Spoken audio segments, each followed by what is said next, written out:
एक बार फिर से आपका स्वागत है मेरे YouTube चैनल में। आज हम बात करेंगे ओला S1 के बारे में। इसके अंदर क्या क्या फ़ीचर आते हैं, क्या क्या स्पेक्स है इसके, उसके बारे में हम बात करेंगे। तो चलिए स्टार्ट करते हैं हम इसकी की से। इसके अंदर हमें फ़िज़िकल की देखने के लिए मिल जाती है कुछ इस टाइप की, आप देख सकते हो। और फिज़िकल की का बेनिफिट आपको पता ही है। और इसके आज हम प्रो और कॉन्स के बारे में बात करेंगे कि इसके अंदर क्या एडवांटेज है और क्या डिसएडवांटेज है, और मतलब क्यों ये एक्टिवा से बेटर है और एक्टिवा इससे बेटर क्यों है। ये एक्टिवा से बेटर इसलिए है क्योंकि इसके अंदर हमें 0 रुपये की कॉस्टिंग देखने के लिए मिलती है पर किलोमीटर पे। ये बिल्कुल 0 रुपये पे चलती है। और वो जो एक्टिवा है आज हमारे हरियाणा के अंदर जो पेट्रोल के प्राइस है वो 95 रुपये पर लीटर पे है, और वो 2 रुपये पर किलोमीटर के हिसाब से चलती है, और ये 0 रुपये के हिसाब में चलती है। इस स्कूटी के अंदर हमें सेगमेंट की LCD डिस्प्ले देखने के लिए मिल जाती है, जिसके अंदर हमें कुछ इस तरीके का इन्फोटेक सिस्टम मिल जाता है। और इसके अंदर हमें पूरा टोटल किलोमीटर ट्रिप का और बैटरी और रेंज का देखने के लिए मिल जाता है। इसके अंदर हमें साइड स्टैंड का भी नेविगेशन देखने के लिए मिल जाता है इस टाइप से। और इसके अंदर हमें इंडिकेटर का देखने के लिए मिल जाता है, दोनों इंडिकेटर का। और रिवर्स मोड भी है, रिवर्स मोड का भी इसके अंदर हमें देखने के लिए मिल जाता है। मतलब जो जो चीज़ इसके अंदर, जैसे लाइट का भी पता चल जाता है कि अप चल रही है या डाउन चल रही है, इस तरीके के इसके अंदर इन्फोटेक सिस्टम है। इस स्कूटी के अंदर हमें रिवर्स मोड देखने के लिए मिल जाता है, जो कि पेट्रोल की स्कूटियों में हमें देखने के लिए नहीं मिलता। जैसे कि एक्टिवा है उसके अंदर हमें ये सब देखने के लिए नहीं मिलता। इसके अंदर हमें सेगमेंट का क्रूज़ कंट्रोल देखने के लिए मिल जाता है, जो कि एक्टिवा के अंदर हमें देखने के लिए नहीं मिलता। हमें 80,000 के अंदर इतने अच्छे फीचर देखने के लिए मिल रहे हैं ना, जैसे रिवर्स मोड हो गया, क्रूज़ कंट्रोल हो गया, ठीक है। मतलब ये सब एक्टिवा के अंदर हमें देखने के लिए नहीं मिलेगा। और इसके अंदर हमें 12 इंच के अलॉय व्हील साइज़ मिल जाते हैं, जिसके अंदर हमें टायर साइज़ 90-90 का मिल जाता है, आप देख सकते हो। और जो अलॉय व्हील है उसका भी हमें ब्लैक कलर देखने के लिए मिल जाता है, जो ग्लोसी ब्लैक कलर है उस टाइप का हमें इसके अंदर कलर देखने के लिए मिल जाता है। पीछे वाला जो है वो भी उसी टाइप का है। इस स्कूटी के अंदर हमें जो टेल लाइट है वो भी हमें बिल्कुल ही LED टाइप में मिलती है देखने के लिए। ऐसा लगता है कि बाहर से मॉडिफाई करा रखी हो, वाइट ग्लास लगा रखा हो, ठीक है। और आगे की जो इसकी LED लाइट है वो प्रोजेक्टर है, आप देख सकते हो। इस टाइप के इसके प्रोजेक्टर है, एक अप का है और एक डाउन का है। अभी डाउन का चल रहा है, मैं आपको अप का चला के दिखा देता हूँ, जो कि हमें पासिंग के लिए दिखता है। और हम मतलब देख सकते हो कितनी मतलब अच्छी लुक निकल के आती है इसकी लाइट की वजह से। ये स्कूटी एक्टिवा से इसलिए ही बेटर है क्योंकि इसके अंदर हमें इतनी अच्छी अच्छी फीचर देखने के लिए मिल जाते हुए हैं। और क्या बोलते हैं, इसके अंदर आप समझ सकते हैं कि जो 0 to 40 की स्पीड है ना, वो हमें 4 सेकंड में कैच कर देती है ये स्कूटी नॉर्मल मोड के अंदर। और स्पोर्ट्स मोड के अंदर तो और भी अच्छी इसका पिकअप है। और बैटरी जो हमें इसके अंदर देखने के लिए मिल जाती है, 3 टाइप की बैटरी है इसके अंदर, 2 किलोवाट, 3 किलोवाट और 4 किलोवाट। ये जो स्कूटी है 2 किलोवाट की है, इसके अंदर हमें 70 to 75 की रेंज मिल जाती है, जो कि ओरिजिनल रेंज है, जो कि मैंने रोड के ऊपर क्लेम कर रखी है, चला के देख रखी है। वैसे कंपनी क्लेम करके देती है इसकी, जो इसका इको मोड है उसके अंदर 85-87 की रेंज निकाल के देने की, IDC जो रेंज है उनकी वो बताती है। बट ये जो बिल्कुल क्लेम देती है, हम जो इसको रोड पे चला रहे हैं 70 to 75 के बीच में निकालती है। बाकी जो थ्रोटल है उसके हिसाब से हमें जो चलाएंगे, तेज़ चलाएंगे, उसके हिसाब से मायने करता है। अगर आप इसको नॉर्मल चलाएंगे तो उसके अंदर आपको बिल्कुल भी ऐसा देखने के लिए नहीं मिलेगा कि मतलब रेंज गिर रही है। अगर आप इसको नॉर्मल चलाएंगे तो बहुत ही अच्छी रेंज निकाल के देगी। और इस स्कूटी के अंदर बहुत ही अच्छे मतलब चीज़ देखने के लिए मिल जाती है। देखो, 2 तो इसको यहाँ पे मतलब हमें होल्डर मिल जाते हैं कुछ भी डालने के लिए, एक राइट साइड और एक लेफ्ट साइड।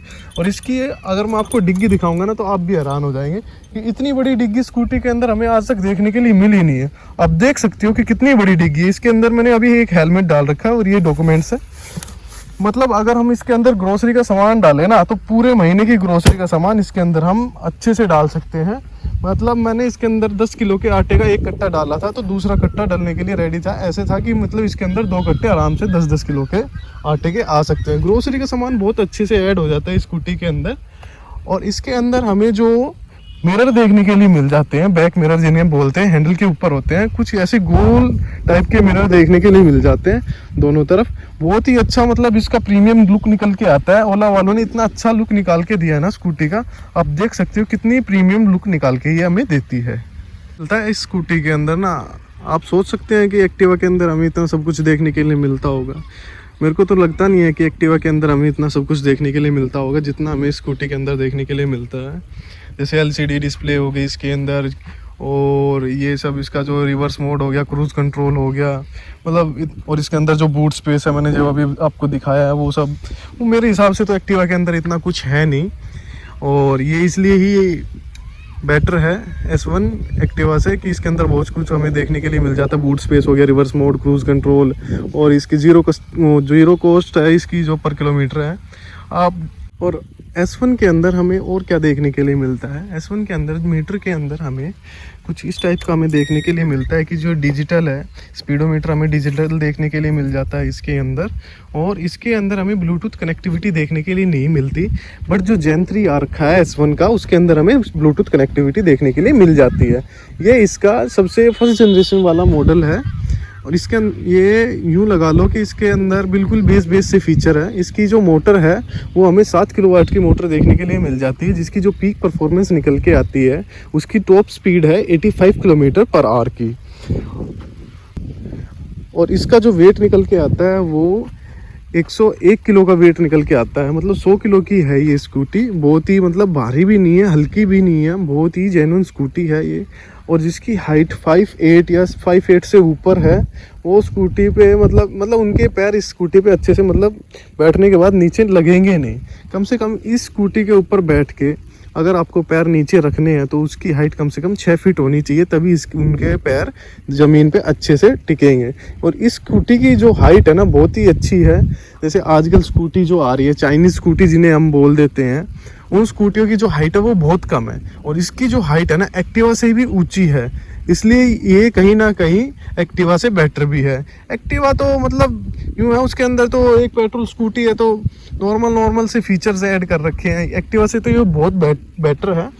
और एक्टिवा का तो इसके साथ कंपैरिजन इसलिए मैं कर रहा हूँ क्योंकि एक्टिवा आजकल सभी की पसंद है कि एक्टिवा के अंदर हमें ये सब देखने के लिए मिल जाता है। एक्टिवा तो बहुत अच्छी है, वो है एक्टिवा के अंदर तो डिजिटल मीटर देखने के लिए मिल रहा है, ये सब मतलब एक्टिवा कहीं ना कहीं बेटर भी है, कहीं ना कहीं इसके आगे फीकी भी पड़ती है। ये तो फर्स्ट जनरेशन है। अगर हम जो थर्ड जनरेशन है वो देखेंगे उसके अंदर हमें बढ़िया डिजिटल मीटर देखने के लिए मिल जाता है।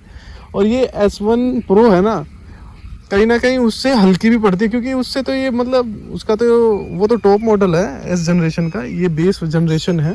इसके अंदर हमें फिजिकल की देखने के लिए मिलती है।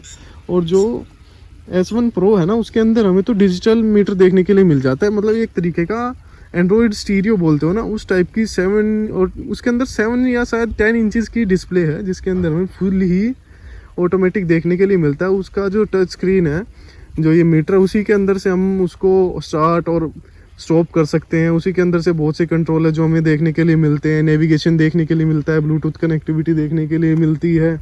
और मतलब उसके अंदर तो एक म्यूज़िक का भी सिस्टम है जो कि चलती स्कूटी पे आप म्यूज़िक का कंट्रोल भी कर सकते हो। उसके अंदर 2 स्पीकर ऐड ऑन रहते हैं। बट इस स्कूटी के अंदर हमें बिल्कुल बेस से फीचर देखने के लिए मिलते हैं।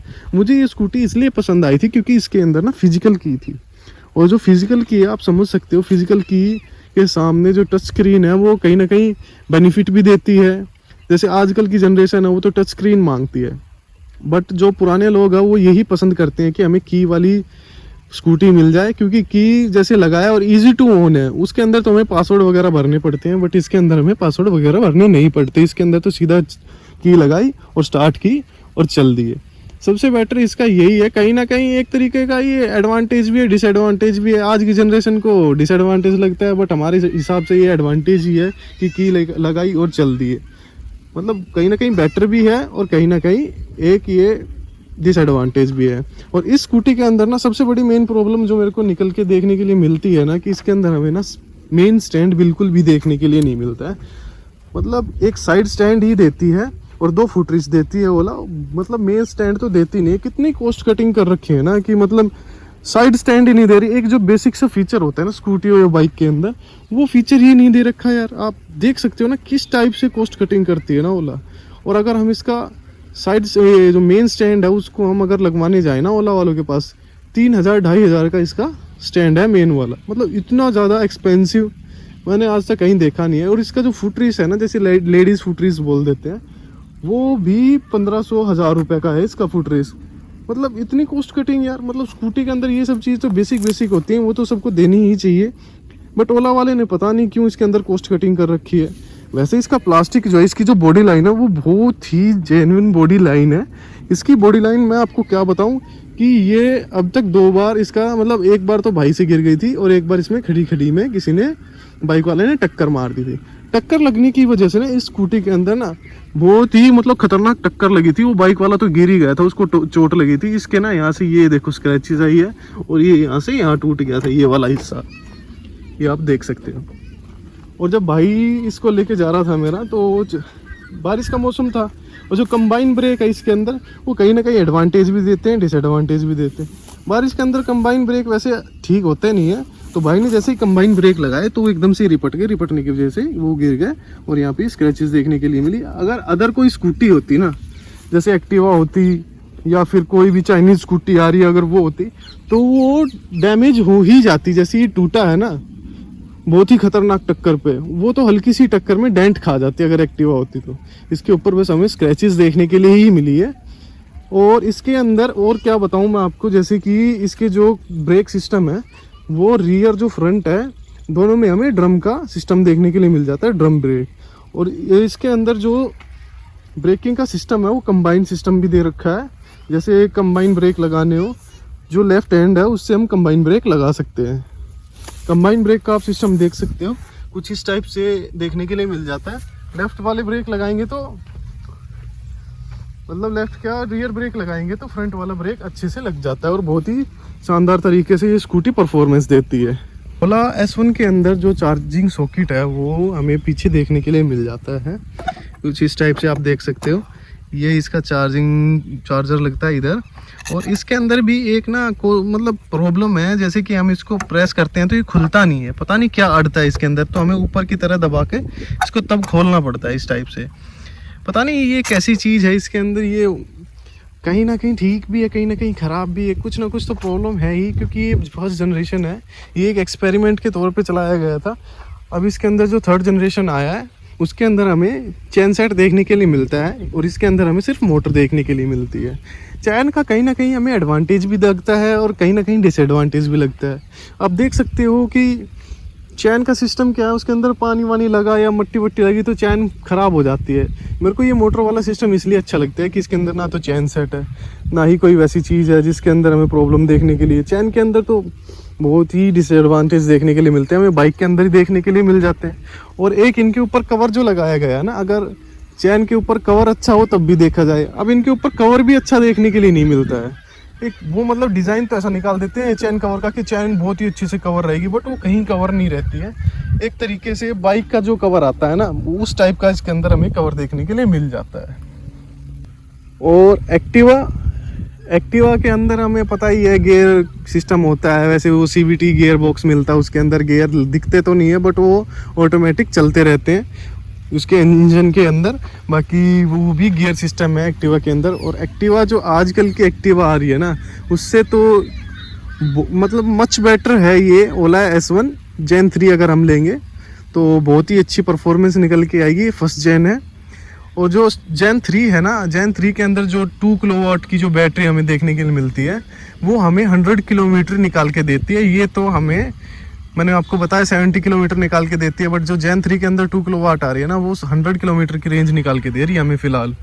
तो आप कहीं ना कहीं जाके उसको प्रेफरेंस दे सकते हैं। ये मेरे को मतलब कि एक्स शोरूम जो इसका प्राइस था ना, इसका 75,000 था उस टाइम पे, 5,000 का इसके अंदर हमें मतलब कि कैशबैक मिला था, जिसके अंदर हमें ये 80,000 की हमें स्कूटी ये ऑन रोड पड़ी थी। अब जो ओला S1 आ रही है वो हमें ये लगा लो 95,000 की पड़ रही है।